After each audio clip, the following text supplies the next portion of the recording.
Hello, it is Foundation Friday, Valentine's Day, February 14th, 2020. Steve Sipress here, and in honor of Valentine's Day, we happen to have a lot of pink and red in the sunset behind me. It looks more like orange on the phone, but in real life, it looks extremely red, purple, and pink. Anyway, hope you're having a romantic Valentine's Day wherever you are. We're going to continue on Foundation Friday with a short but sweet and powerful message from J. Paul Getty, who at the time he wrote this book was the richest person on earth, How to Be Rich. And this is the final chapter of section 1 of the book. And he titles it The Millionaire Mentality. And so I'll read one quote right at the start where he talks about the millionaire mentality. He says, is that vitally aware state of mind which harnesses all of an individual's skills and intelligence to the tasks and goals of his business. So it's a state of mind in which the business owner is functioning at the highest rate, the millionaire mentality. So you don't have to be a millionaire to have the millionaire mentality. In fact, you can be broke and just starting out, but you ought to have the millionaire mentality where you have that awareness and that heightened state of mind that you're looking to grow, you're looking to boom, you're looking to expand, you're looking to take advantage of opportunity, you're looking to do things more efficiently, to improve things. As J. Paul Getty constantly puts it, you improve your marketing and your advertising while you cut costs in the deliverable end of the business, and therefore you increase revenue and profits, and you're constantly doing that when you have the millionaire mentality. Now, here's the cool thing about it. Is, of course, entrepreneurs have the millionaire mentality, always looking for a new opportunity and diving right into it full steam ahead. Not every business owner, however, has the millionaire mentality, as I'm sure you know, and if you're watching this, you probably know it because you look in the mirror. Probably 80% or more of business owners do not have the millionaire mentality. I've worked with hundreds, probably thousands of them over the decades. They really just want the phone to ring, to get a job, to get work, to get a client, to get a case, to get a patient, whatever it is, so they can do some work and bring some money in. But they're not looking to expand and open up new locations and start new products and services. We were over to one of our favorite restaurants the other day. We love it's a Mexican restaurant. We love their taco sauce. And my beautiful wife, Michelle, was like, hey, we don't get here too often. Like, do you bottle your sauce? And they're like, yeah, no, we don't. Like, oh, see, not the millionaire mentality. We got sauce that everyone loves. They come from miles around for it, but no, we don't bother with the money-making opportunity of putting it in a bottle, slapping our name on it on a label, charging exorbitant amounts more than it costs, of course, to put in the bottle and making a ton of money. Not to mention then putting it on the internet, selling it and shipping it all over the world. No, most business owners don't think that way at all. They are basically what's known as self-employed, right? They have a job. Now, on the other hand, as Getty points out, some people that have a job do have the millionaire mentality. These will be often, at least they rise to top executives in companies, but they can also be commissioned salespeople. These people that take a risk by being a commissioned salesperson. Of course, you're taking a risk. You don't sell, you don't eat, or you might be on a small salary, but you don't make the money you need to make. So salaried salespeople and executives that got stock sharing in the company and profit sharing in the company can have the millionaire mentality, where they know that if they increase revenue and profit for the company, then they can increase their own pay, their own, bonus. What do you call it? I guess you wouldn't call it salary, but their own pay, their own income.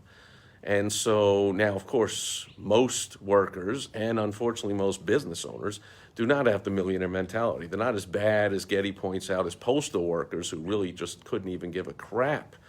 He's like, you couldn't even find 1 in 1,000 postal workers who gives a crap if the U.S. Post Office ever makes a dime. They don't give a crap about the efficiency or innovation or making money.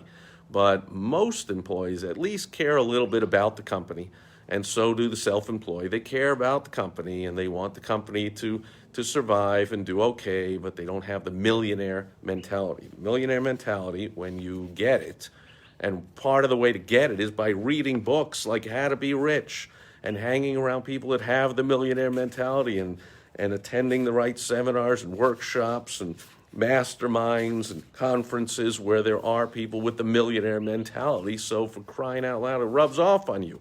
Because if you own a business, I highly recommend you get the millionaire mentality. And if you work for another company, I highly recommend you get the millionaire mentality, where you're always looking for that edge and you're always looking to improve, to do things as efficiently as you can, and to therefore make as much money as you can, which is good for you and good for the company, whether you're an employee or whether it's your own company. And at the end of the chapter, I'll end it with another quote from J. Paul Getty on this topic, where he says, the business person with the millionaire mentality, be it a business owner, entrepreneur, or an employee, is not a penny pincher and a money grubber.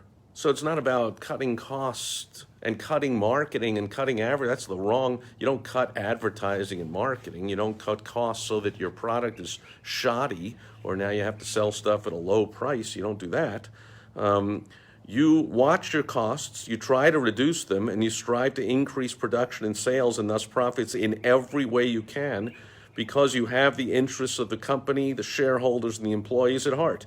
You know that the healthier the company, the better its profit picture, the more those shareholders and employees will benefit.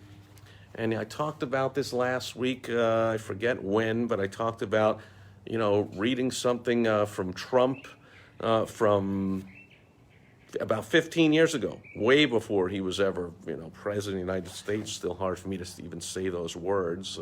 But it was an article by Trump and another top entrepreneur, and they were attempting to explain to the masses that it's not about them just getting more money. Of course, they're going to get more money, but the way that the person with the millionaire mentality, and certainly the billionaire mentality, although Getty wouldn't have written about that in the early 60s, but today you'd call it the billionaire mentality.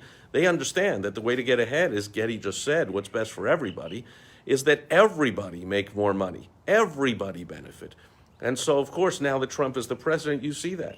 He wants everybody to benefit. The anti-Trumpers, want to not believe it, or want to, even if they know better, they want to brainwash people to believe that Trump the tax cuts for the rich. He just wants his friends to get better, and he just wants the billionaires to make more money, as Bernie would say, or whatever.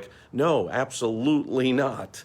Every person with the millionaire or the billionaire mentality wants everybody to do better. That's more people to buy more products and services, of course, and then the rich get richer. So the rich don't get richer by taking.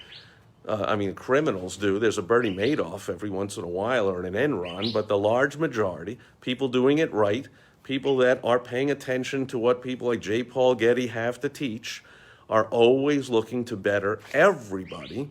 That brings everybody up, and then everybody benefits, of course, the sellers of goods. You can look at China, for example, that country with people in abject poverty generation or two ago.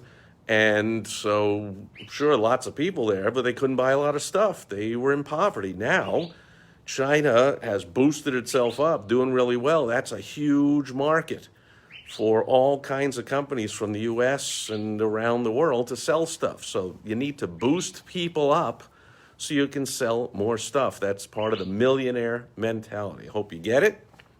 And even if it takes you a little while, I'll help you get it.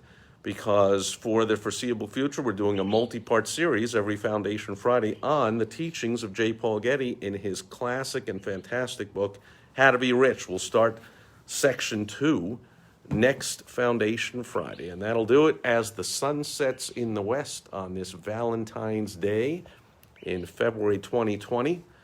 And Theo is here. Good seeing you. And I'll be back tomorrow on Social Media Saturday. Theo says, finally caught you live. And you actually caught me saying goodbye live. So perhaps I'll catch you again. If you have any questions, comments, concerns, and you missed most of the video or you watch the replay, post it in a comment below wherever you're watching this, reading it, listening to it. I always respond when appropriate. And I love to catch people live on my videos. Facebook doesn't show my live videos to a lot of people. That's just the way Facebook is. But if you catch me live, you can always bounce in with a question, comment, concern. And Theo says, you're going to get that book today. Yeah, I didn't even chat. I don't even know if it's still in print, but I'm sure you can get it somewhere. And nowadays you can get used books everywhere anyway. So that's part of it. Read the books, but also make sure, Theo, you're hanging around people with the Millionaire Mentality on a daily basis, or at least a weekly or monthly basis. I mean, hang around with these people so that it rubs off on you and so that you go charging towards opportunities in life. As the sunset teaches us every day, the day ends. Did you get ahead or did you just get by? Your choice, always up to you. Thanks for being here. Thanks, Theo, for being here live, and I'll catch you tomorrow on Social Media Saturday. Happy Valentine's Day, everybody. Bye-bye.